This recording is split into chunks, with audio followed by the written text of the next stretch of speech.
Hi students, how are you? Myself Obik Roy from the Mathematics Icon channel, your mathematics teacher. So today I am here for solving different questions from the NCERT exercise 11.3 three-dimensional geometry, the plane part. Okay. So in the different lecture we had discussed many more things regarding the plane chapter, and we will try to solve this exercise 11.3 exercise. In one lecture it is not possible to complete the whole exercise, but we will try our best. Okay, so without wasting time, let's start our first question of the plane chapter, three-dimensional geometry, class 12. Okay, and if you like my videos, then please आप लोग जो है ना like button को थोड़ा press कर दीजिएगा, ठीक है? It is very very important for me. Okay. Teacher के पास देखिए, ये जो मैं पढ़ा रहा हूँ, ये जो मैं सब कुछ यहाँ पर प्रोवाइड कर रहा हूँ, इसमें कोई मेरा तो फ़ायदा है नहीं, ठीक है ना। यूट्यूब का इनकम सबको ही पता है, हाँ, ऐसा कोई फ़ायदा तो है नहीं। हाँ, 2 साल में $40 इनकम हुआ है, $40 भी एग्जैक्टली नहीं हुआ है। सो दैट मीन्स इनकम के लिए तो मैं यूट्यूब का ये जो नहीं कर रहा हूँ। हाँ, इनकम होगा जब मेरे 1 लाख सब्सक्राइबर होगा, ठीक है ना। 1 लाख सब्सक्राइबर होगा तो 1 लाख सब्सक्राइबर होने के लिए तो 5 साल वेट करना पड़ेगा ना। तो 5 साल तक तो मेहनत करना पड़ेगा। अभी तक तो कुछ है नहीं यूट्यूब का। तो जो इनिशिएटिव मैंने लिया है उसको थोड़ा कंप्लीट करने के लिए आप लोगों का हेल्प मुझे चाहिए। सो अगर आप चाहते हैं कि मेरा चैनल और मैं उस पोजीशन में जा पाऊँ तो प्लीज़ हेल्प कीजिएगा। हाँ, it is my humble request to each and every students. Share करिएगा जितना हो सके।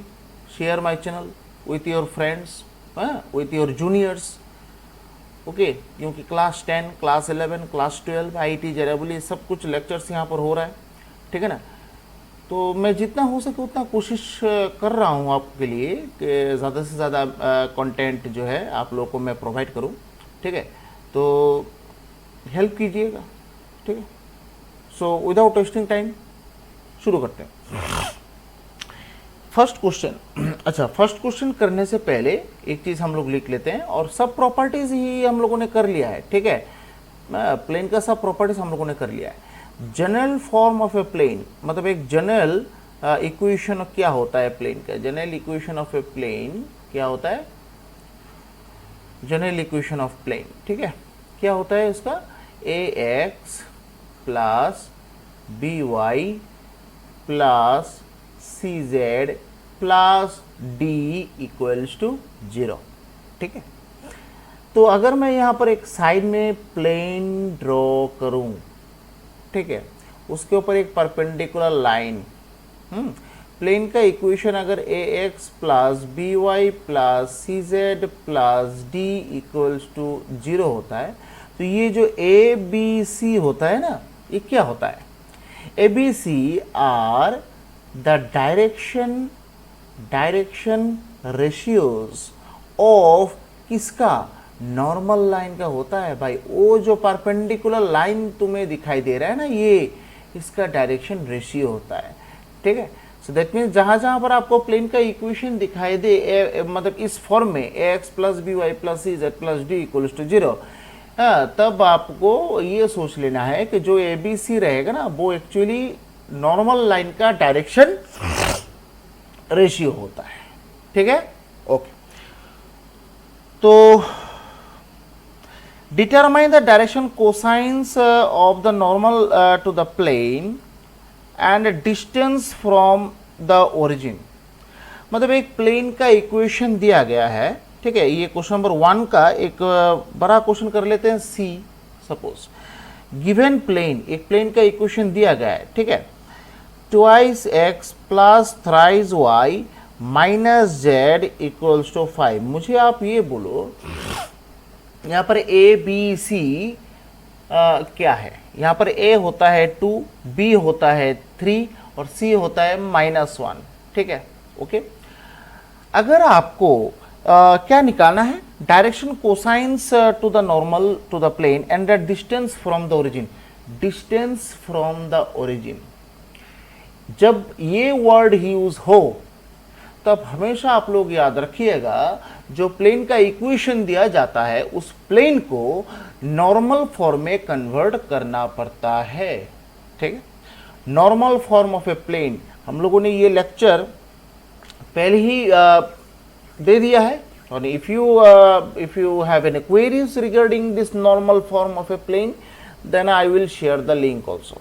ठीक है, मुझे जहां तक पता है normal of the plane, normal plane तो हम लोगों ने डिस्कस किया था। ठीक है, तो that means distance from the origin, जब भी ये सेंटेंस आपको दिखाई दे तब आप लोगों को सोच लेना है then the plane should be converted to the normal form of the plane. अब normal form of the plane कैसे किया जाता है, देखो ठीक तरह से normal form of the plane कैसे किया जाता है। देखो ट्वाइस एक्स, यहाँ पर ए कितना है, अच्छा इसमें a equals to 2, b equals to 3 and c equals to -1। ठीक है, अच्छा ट्वाइस एक्स बाई, देखो root over 2 square 3 square and this -1 whole square plus 3y by root over 2 square 3 square and -1 whole square minus z by root over 2 square 3 square -1 whole square equals to 5 by root over 2 square plus 3 square -1 whole square। ये जो structure है ना, इसको बोला जाता है normal form of a plane. ठीक है, मतलब साइड में आप ये फॉर्मूला भी लिख सकते हैं। अगर आपके पास कोई भी प्लेन का इक्वेशन हो ax plus B Y plus C Z plus D equals to 0, मतलब इस टाइप का कोई इक्वेशन आपके पास गिवन है। अब इसको नॉर्मल फॉर्म में आप कन्वर्ट करेंगे, ax बाई फॉर्मूला क्या है, a square b square c square, b y by root over A square b square c square, c z by root over A square b square c square. ठीक है, और उधर D by minus D होना चाहिए, और distance तो minus नहीं हो सकता, मॉड दे सकते हैं आप। ठीक है, रूट ओवर ए square b square c square. तो ये होता है actually formula, normal form of A line. तो वही फॉर्मूला तो मैंने यूज किया है भाई यहाँ पर। तो यहाँ पर क्या होगा, ट्वाइस एक्स बाई ये क्या होता है, रूट ओवर 4 9 1 है कि नहीं। So that means 4 9 13 14 root 14 plus thrice Y by root 14 minus Z by root 14 और इधर 5 बाई रूट 14। ठीक है, हो गया नॉर्मल फॉर्म में कन्वर्ट। ये जो स्ट्रक्चर आता है ना राइट साइड में, ये जो स्ट्रक्चर राइट साइड में आता है ना, D by root over A square plus B square plus C square, इसको ही बोला जाता है distance from the origin, perpendicular distance from the origin. तो ये जो है ना, इसी चीज को बोला जाता है परपेंडिकुलर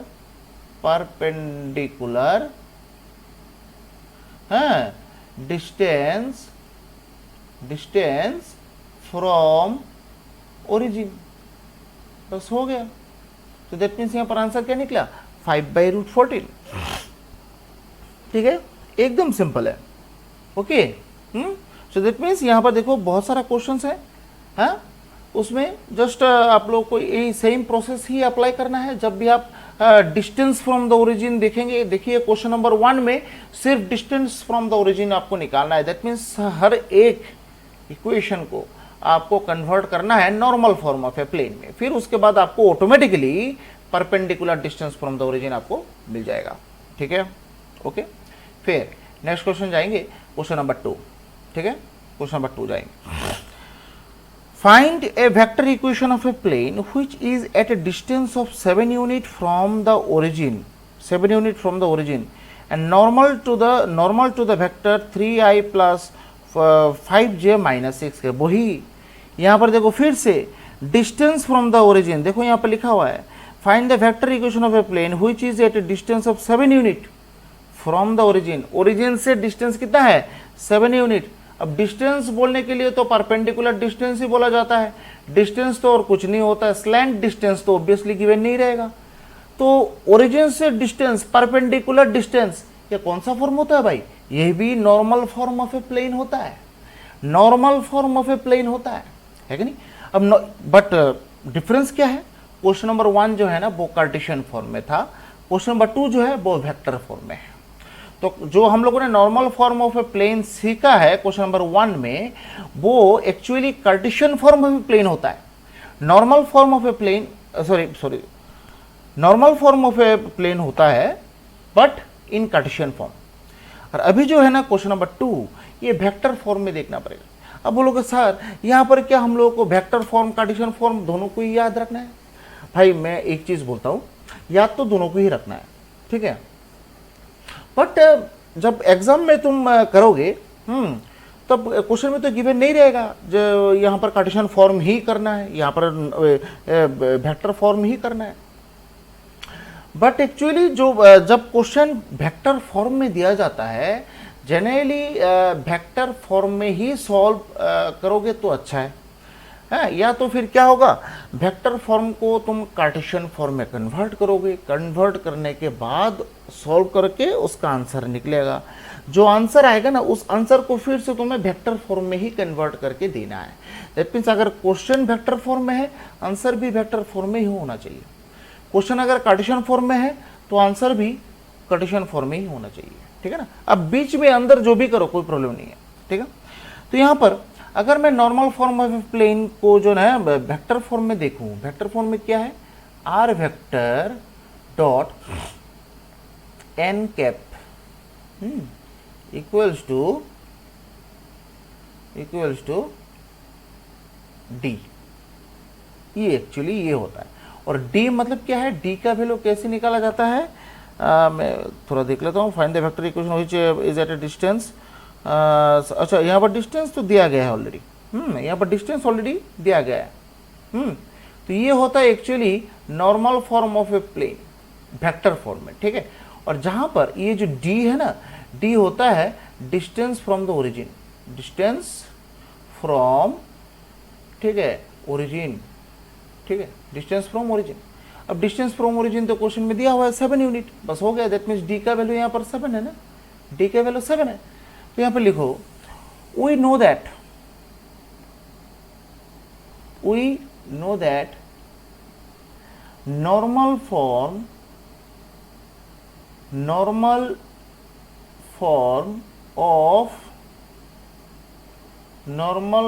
ऑफ ए प्लेन,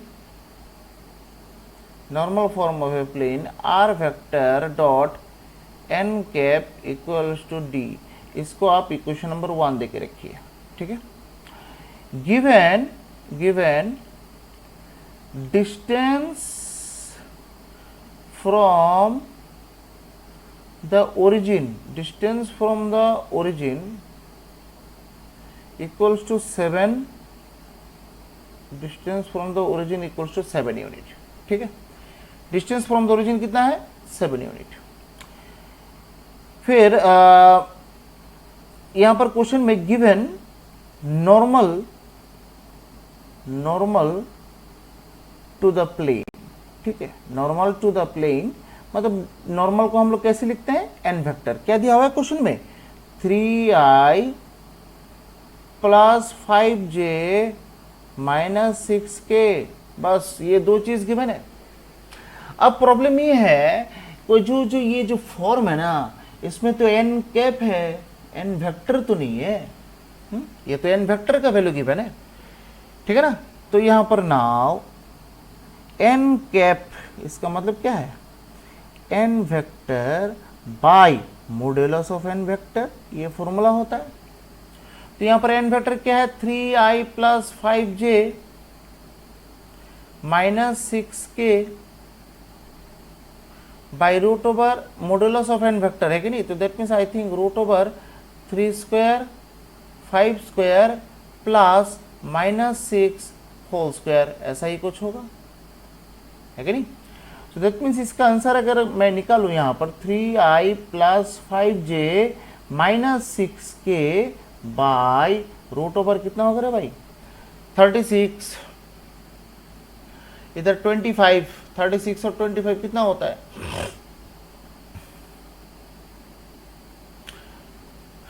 36 और 25 मतलब 61, 61 और इधर 9 मतलब 70, रूट 70, ये होता है आपका एन कैप, है कि नहीं। तो बस now from one r vector dot N cap, लो भाई आ गया n cap 3i 5j -6k divided by root over 70 equals to 7, ठीक है। तो r vector dot 3i 5j -6k, ये रूट 70 दैट मीन्स 7 रूट 70 ऐसे आप लिख लो। तो उसको आप एक काम कर सकते हैं, और क्या कर सकते हैं, और कुछ नहीं कर सकते हैं, बस ऐसे ही रख दो उसको भाई, है ऐसे ही रख दो, बस हो गया। यही प्लेन का इक्वेशन है, यही प्लेन का इक्वेशन है, कोई प्रॉब्लम नहीं है, ठीक है, यही प्लेन का इक्वेशन है, ठीक है। फिर उसके बाद next question number 3, find the Cartesian equation of the planes, भाई कार्टेशियन फॉर्म में कन्वर्ट करना है, ठीक है। क्वेश्चन नंबर 3 में वेक्टर फॉर्म दिया गया है, उसको आप कार्टेशियन फॉर्म में कन्वर्ट करेंगे, ठीक है। जैसे सपोज को 3 का जो बी है उसमें are vector dot 2i plus 3j -4k, मतलब जो जो क्वेश्चंस आप लोगों ने किया है ना प्लेन चैप्टर में, या मतलब in compare to that questions, this questions are very easy, it is in the nursery level, no. तो ये आपका वेक्टर फॉर्म है। अब वेक्टर फॉर्म को अगर मैं कार्टेशियन फॉर्म में कन्वर्ट करना चाहूँ, मैंने क्या बोला था, आर के जगह आपको क्या रिप्लेस करना है आर के जगह आपको क्या रिप्लेस करना है, कार्टेशियन फॉर्म में कन्वर्ट करना है। दैट मीन्स आपको तो एक्स वाई जेड तो लाना ही है। अब कहाँ से एक्स वाई जेड लाएंगे, जैसे कि हम लोग जानते हैं r vector equals to x i cap plus y j cap plus z k cap, मतलब जब भी आप ये कन्वर्शन करेंगे ना वेक्टर फॉर्म में, वेक्टर फॉर्म से कार्टेशियन फॉर्म, कार्टेशियन फॉर्म से वेक्टर फॉर्म, तब ये कन्वर्शन थोड़ा याद रखना है कैसे करते हैं उसको, ठीक है। तो कार्टेशियन फॉर्म में अगर आप कन्वर्ट करना चाहते हैं तो you should introduce x y z, without introducing x y z you can't get the Cartesian form of a plane, ठीक है ना। तो यहाँ पर r vector equals to x i cap plus y j cap plus z k cap, ये तो आ गया आपका, ठीक है ना।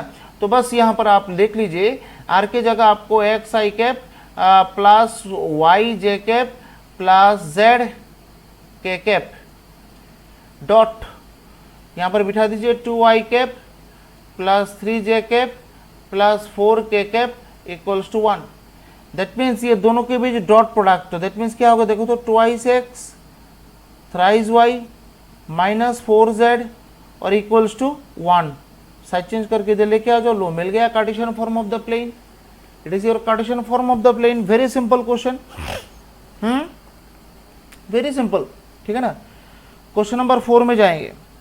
If the following in the following cases find the coordinate of the foot of the perpendicular draw from the origin, है ये question बहुत इंपॉर्टेंट है, हाँ ये क्वेश्चंस बहुत इंपॉर्टेंट है, हमेशा याद रखिएगा ये क्वेश्चंस, ठीक है। कोई भी एक क्वेश्चन करेंगे, मुझे तो लग रहा है कि क्वेश्चन नंबर ए जो है ना वही थोड़ा पेचीदा है, मतलब थोड़ा बड़ा बड़ा दिखाई दे रहा है, ठीक है ना।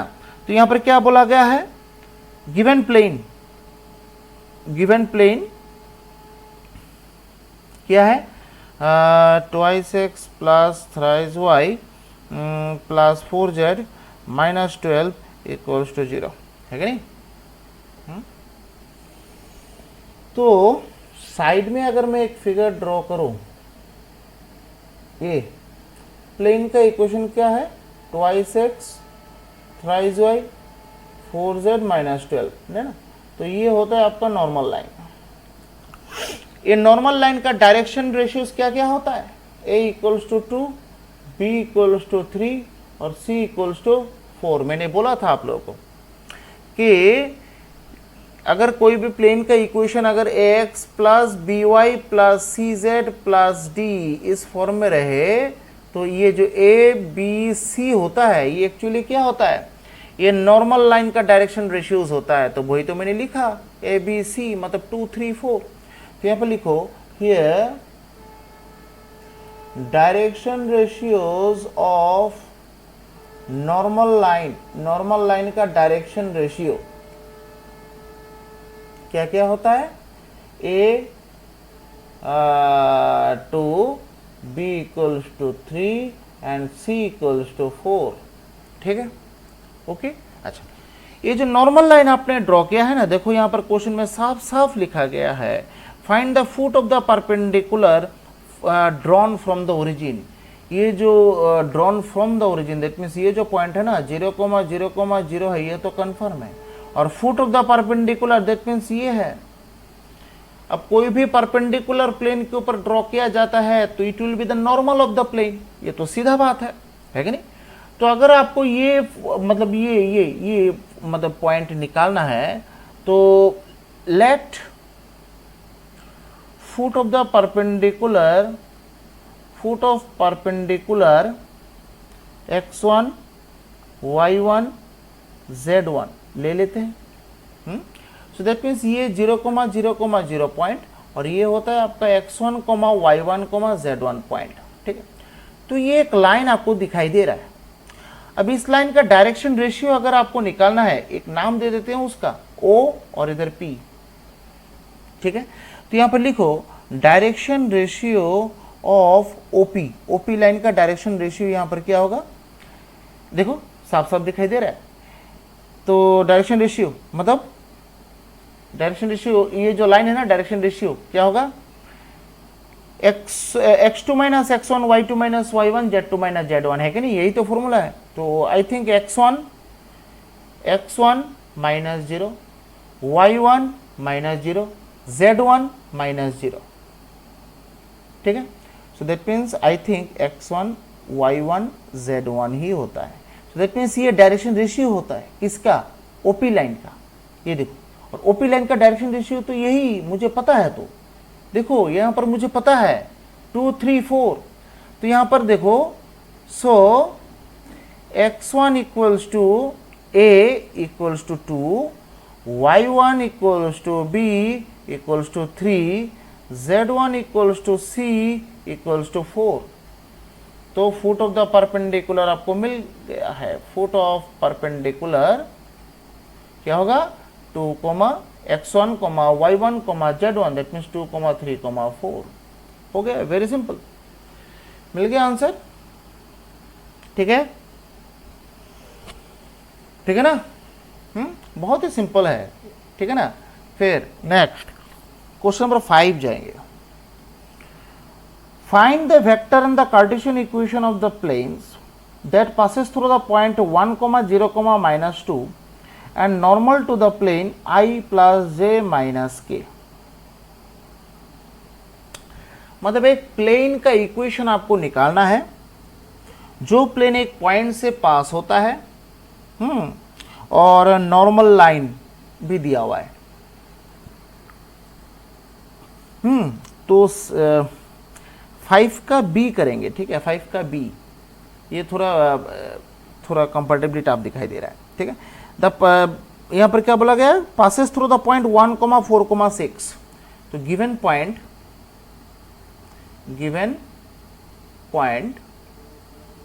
क्या दिया हुआ है, 1, 4,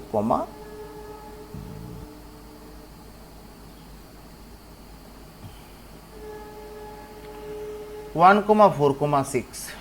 ठीक है, तो गिवन पॉइंट उसको P ले लेते हैं। ठीक है, अब पॉइंट दिया गया तो उसका पोजीशन वेक्टर क्या होगा भाई, पोजीशन वेक्टर, क्योंकि वेक्टर फॉर्म निकालने के लिए तो आपको पोजीशन वेक्टर निकालना है। तो पोजीशन वेक्टर मतलब क्या होता है, ओपी मतलब क्या होता है, 1i cap, 4j cap, 6k cap. Right, हो गया, पोजीशन वेक्टर मिल गया। N vector, normal vector question में गिवन है देखो, तो एन वेक्टर इक्वल्स टू क्या है, i -2j + k। ठीक है, हो गया। अब now equation of the plane, equation of plane, plane का इक्वेशन आपको निकालना है। और गिवन क्या क्या है? अच्छा, ये जो पॉइंट आपको दिखाई दे रहा है 1,4,6 और वहां से OP 1i cap plus 4j cap plus z cap जो लिखा है ना, ये पॉइंट का पोजीशन वेक्टर जो ना उसको क्या नाम देना है? ए वेक्टर नाम देना है ना, हम लोगों ने डिस्कस किया है शायद। अगर कोई भी प्लेन के ऊपर कोई भी पॉइंट लाई करता है, उस पॉइंट का जो पोजीशन वेक्टर है उसको ए वेक्टर नाम देना है आपको। इक्वेशन ऑफ द प्लेन क्या होगा? R vector minus a vector dot n vector equals to 0। उसको अगर आप थोड़ा मतलब क्या बोलते हैं उसको सुंदर तरीके से लिखना है तो r vector dot n vector equals to a vector dot n vector, बस बिठा दीजिए भाई। और क्या है? आर वेक्टर तो रहेगा, आर वेक्टर तो चेंज नहीं होगा क्योंकि ये वेक्टर फॉर्म का निशानी है। आर वेक्टर तो आर वेक्टर रह जाएगा। एन वेक्टर की जगह आई माइनस 2j प्लस के, बस रहने दो उस पर ऐसे ही, equals to a vector dot n vector. हाँ, इसको थोड़ा कैलकुलेशन करना है। I cap 4j cap 6k cap dot क्या होगा? आई माइनस 2j प्लस के। अब दोनों के बीच डॉट प्रोडक्ट करेंगे तो क्या होगा? 1 माइनस 8 प्लस 6, लो भाई 7 माइनस 1। और इधर तो आर वेक्टर डॉट ये तो i cap minus 2j cap plus 6k cap, i भाई ओनली k कैप, बस आ गया आंसर। यही तो होता है वेक्टर फॉर्म। ये आपका मिल गया वेक्टर फॉर्म। अब इसको कार्टेशियन फॉर्म में अगर आप कन्वर्ट करना चाहते हैं तो क्या होगा? नाउ आर वेक्टर के जगह आपको क्या पुट कर देना है? बस x i cap Y j cap Z k cap बिठा दो और ये आराम से कार्टेशियन फॉर्म में कन्वर्ट हो जाएगा। तो now so x i cap, very simple भाई। यहाँ पर 3D कोई भी टफ चीज़ नहीं है। अगर आप सिस्टमेटिकली जाएंगे तो 3D एकदम इजी पार्ट है कि नहीं? तो डॉट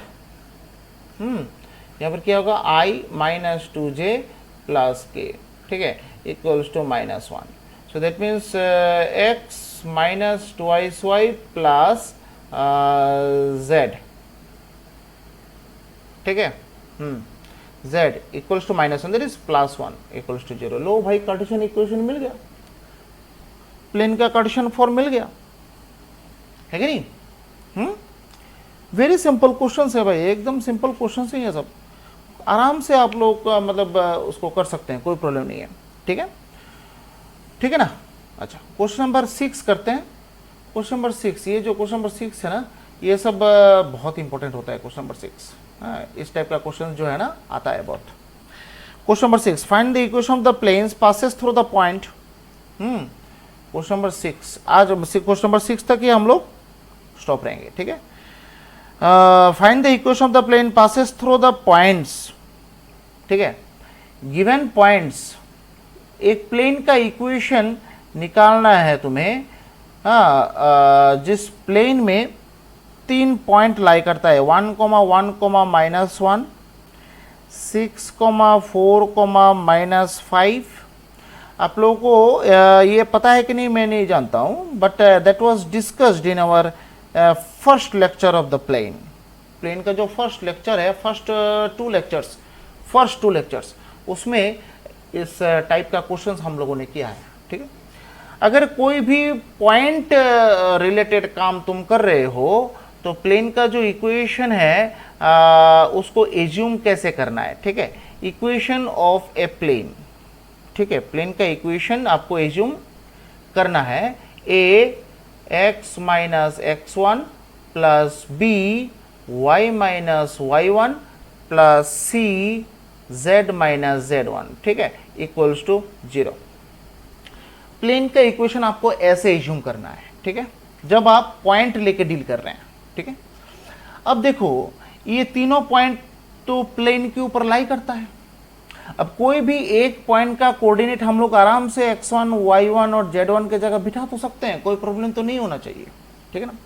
तो यहाँ पर लिखो सिंस कौन सा पॉइंट लो, 1 वही ले लो, 1 comma 1 comma -1 lying on plane,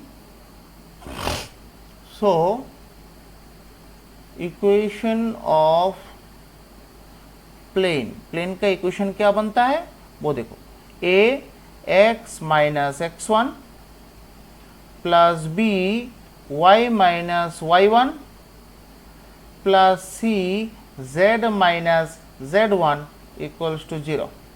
ठीक है, ओके। ये आप इक्वेशन नंबर 1 सॉरी 2 देके रख सकते हैं, 2 इक्वेशन नंबर 2। अब ये जो प्लेन है ABC का वैल्यू तो आपको निकालना है ना भाई। अब without finding the ABC value, without getting this ABC values, you can't get the ultimate equation of the plane. Plane का इक्वेशन तभी फुल्ली निकलेगा जब ABC का वैल्यू यहां पर पुट करो। अब ABC का वैल्यू निकालना है भाई। अच्छा देखो, यहां पर एक पॉइंट तो यूज हो गया, दैट मीन्स इसको फिर से हम लोग को यूज नहीं करना है, बाकी 2 पॉइंट है। ठीक है ना, ये भी तो प्लेन के ऊपर लाई करता है कि नहीं। लिखो सिंस 6, 4, -5 ये जो पॉइंट है लाइंग ऑन प्लेन, प्लेन के ऊपर लाई करता है। कौन सा प्लेन, ये जो इक्वेशन नंबर 2 है। अब कोई भी पॉइंट अगर लाई करता है ना किसी भी चीज के ऊपर, आई थिंक ये जो पॉइंट का कोऑर्डिनेट है x y z के जगह रिप्लेस होता है कि नहीं। रिप्लेस करो सॉरी। तो क्या होगा, a 6 - 1 b 4 - 1 plus c -5 + 1 equals to 0। तो यहां पर क्या आएगा, 5a plus 3b minus 4c equals to 0। इसको आप इक्वेशन नंबर 3 देके रखिए। अगेन ये जो थर्ड वाला पॉइंट है -4, -2, -3 ये जो पॉइंट है lying on the plane, plane के ऊपर लाई करता है। तो यहां से भी देखो फिर से ये x y z के जगह फिर से ये पॉइंट हम लोग यूज कर सकते हैं।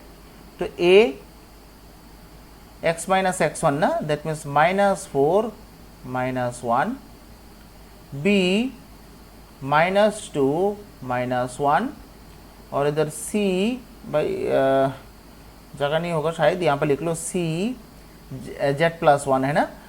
तो z क्या है, z 3 + 1 इक्वल्स टू 0।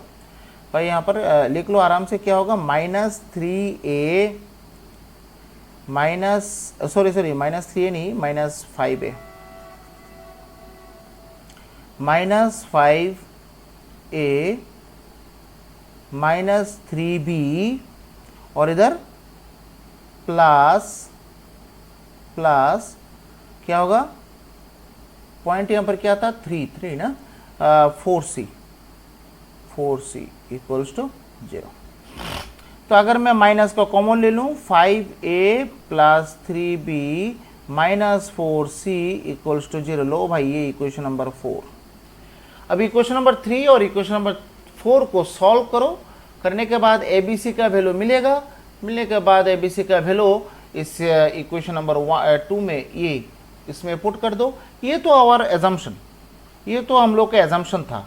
अब एजम्पशन से तो हम लोगों ने परफेक्ट एक लाइन का प्लेन का इक्वेशन हम लोगों ने कंसिडर किया था ना, वही आपको यूज करना है। नाउ सॉल्विंग 3 and 4, 3 और 4 को सॉल्व करना है भाई। इक्वेशन नंबर 3 क्या है, 5a + 3b - 4c equals to 0। फिर दूसरा इक्वेशन क्या है भाई, भाई एक ही आ रहा है यहाँ पर देखो, हाँ यहाँ पर सेम आ रहा है क्या,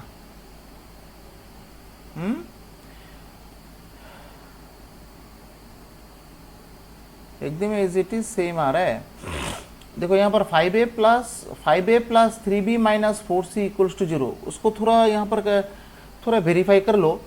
6,4, -5 ना, 6,4, -5, 6,4,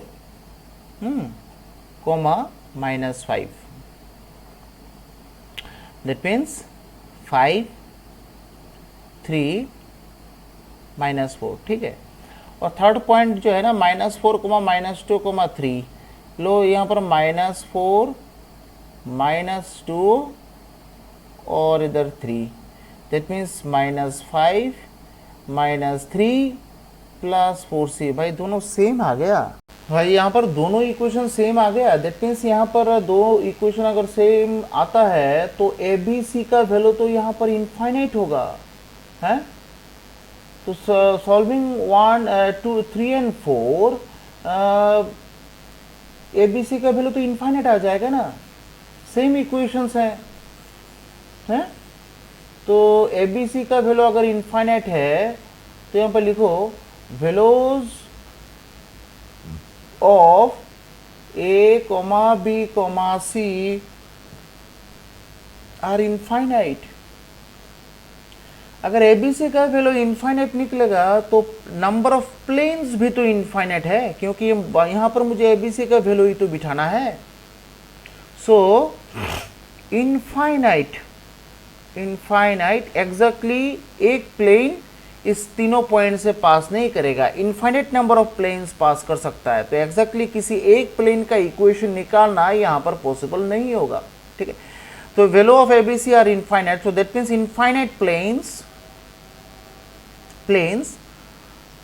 passing through